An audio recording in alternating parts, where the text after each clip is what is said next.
Okay, welcome, ladies and gentlemen, to another exciting episode of Our Life. So, I'm sorry it's come down to this, but we're going to look at who's crazy, immature, strange, odd, weird, scary, dangerous, etc. Um, honest people who are honest, dishonest. So, we had, there's a Keene Brownshirts, more than one, but there's one in particular, who walks around town talking to himself, talking to people only he can see and hear. A number of them, and we know who some of them are, have diagnosed mental illnesses, and what they do is they smoke pot, thinking that's helping them, and it's not. It may actually be making some things worse. We have a guy in Keene who thinks having sex with little children is fine and dandy. We have the people, the Keene Brownshirts, who accuse myself and my wife of a variety of things that we're not guilty of, but you're guilty of it. That is, the pedophilia, making fake profiles on various websites. We don't do that. You do it. We don't do it. And Ian is the one who does a lot of it. We've seen the fights. We've seen guns pulled on people. We've seen knives pulled on people. We've seen people beat the you-know-what out of each other. They tend to do it to each other rather than to outsiders, because they know that people like myself, my wife, and others will call the cops on them, and they'll go to jail, and they'll have some serious charges pressed against them. They accused me of calling for more police. I don't think I've ever called for more police. Uh, we've had people say, well, we'll do this or we'll do that, and they never do it. Or, one person said, well, I'll do this job for you for X amount of money. They come over and they never finish. And then they decide, oh, well, it's going to cost you $3,000. Excuse me, that's not what you originally said. What about your word? Your word means nothing, doesn't it? And your word doesn't mean anything, does it? Um, More than a few of you wound up on the fourth floor at the hospital in Keene. And, frankly, normally I wouldn't say anything about that, because if you need to be there, you need to be there. If you need to get stable, if you need to get over your depression or whatever it is, then, that's where you need to be. Uh, as for me, I have a sense of humor. I have a sense of adventure. I have an imagination. I use those things. I live those things. I learned the hard way that you have to have a sense of humor. You have to have an imagination.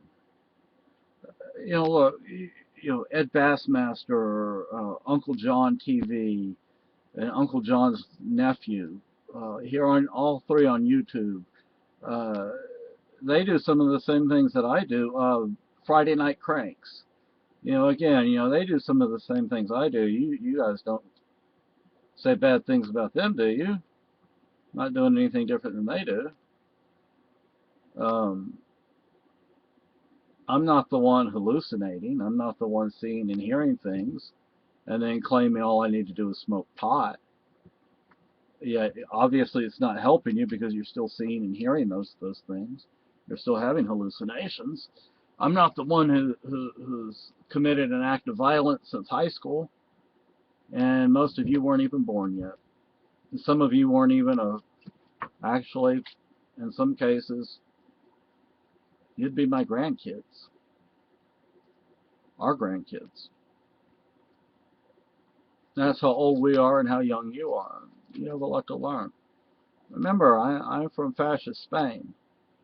I know something about what you guys are up to. A lot of you behave very much like Scientologists behave and 12-steppers behave, and that's pretty sad and scary. Very, in other words, very cultic. You're very cult-like. You talk about you're not one of us. I know I'm not one of you. I don't want to be one of you. I'm not crazy like you. You know, how many of you go to the Keene Community Kitchen? You claim to oppose SSI, SSDI, various disability programs, Medicaid, Medicare. Yeah, you take full advantage of them, and don't play the game. Oh, we're just starving the beast. No, you're not. You're on these programs because in some cases you need these programs. You go to the King Community Kitchen, yet you don't donate, and you actually claim to want things like that shut down. You have no problems taking advantage of it. You go to the King Community Kitchen for meals, again, but you claim these programs should be shut down. Or would you be eaten if it wasn't for programs like that? Um, like I said, I have a sense of humor. I have an imagination. I use that imagination. I enjoy telling stories. I do it all the time. I enjoy fantasy. Uh, what about some of the great authors, even living authors? What's the guy out of Maine? He wrote Carrie and a number of other stories. I guess if you're gonna say I'm crazy, then you're gonna have to say he's even crazier than me. But you guys got to stop being hypocrites. You got to stop lying to people. Look at all the web pages you make and the websites you make and the profiles you make, and you're dishonest about it. What about the businesses in Keene that at one point were supportive and maybe even supported you, but then you crossed them? They didn't do anything wrong, but you did, and they called you on it, and all of a sudden they're your enemy now. Ian has slandered one particular restaurant in Keene because they called him on his BS. And the owner of that restaurant used to be supportive of the Keene Brownshirts.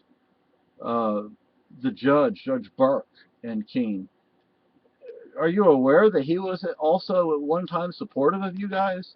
Or at least of the ideas that you espoused? But then you used and abused him so much that now he doesn't like you. And I don't blame him. I don't like you either.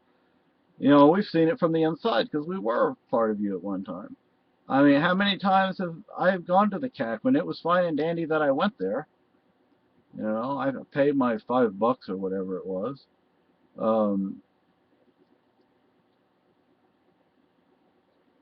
If you go to the CAC, 90% of the time, people are sitting there on their laptops or their cell phones texting people. They're not actually talking to each other.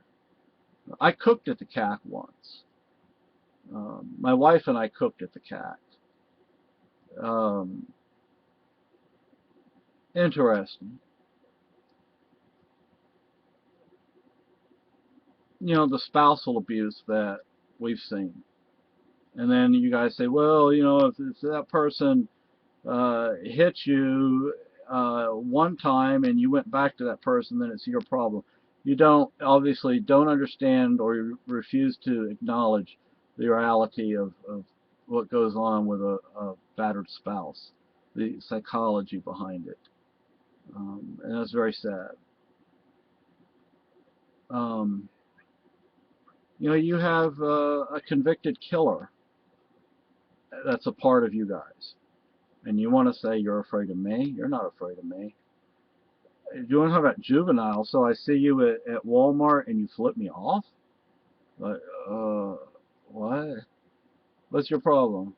I walked by you 5, 6, 7, 8 times. I don't know how many times I walked by you, and all you could do is flip me off. You don't have the mental capacity to argue your points. You have talking points, and those are the only things you use.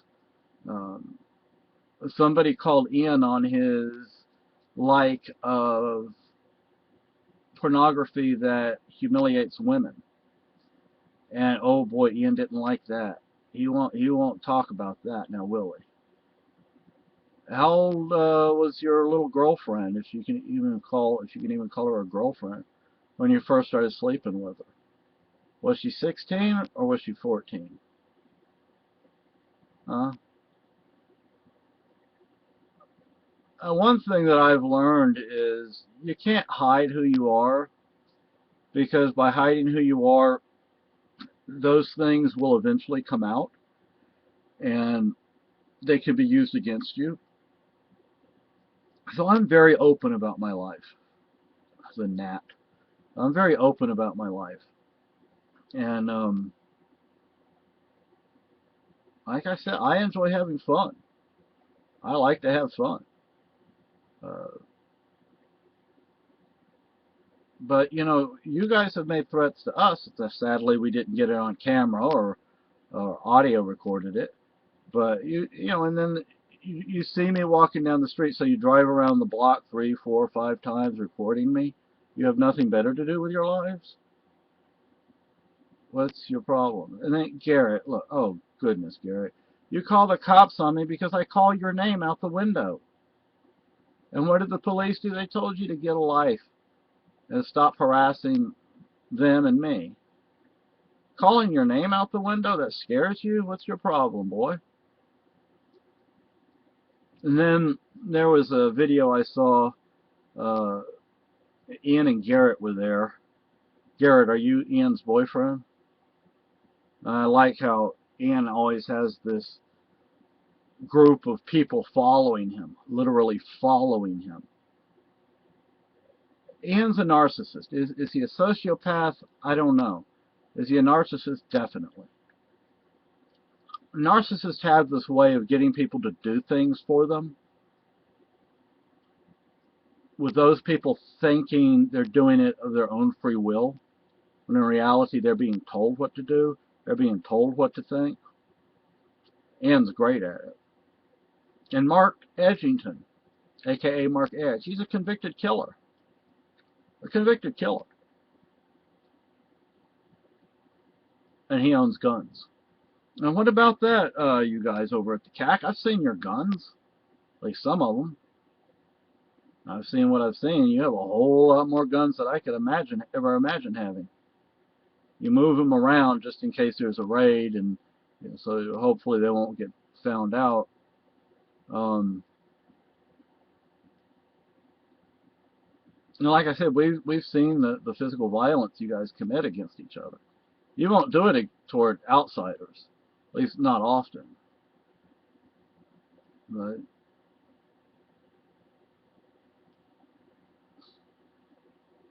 sad, sad state of affairs.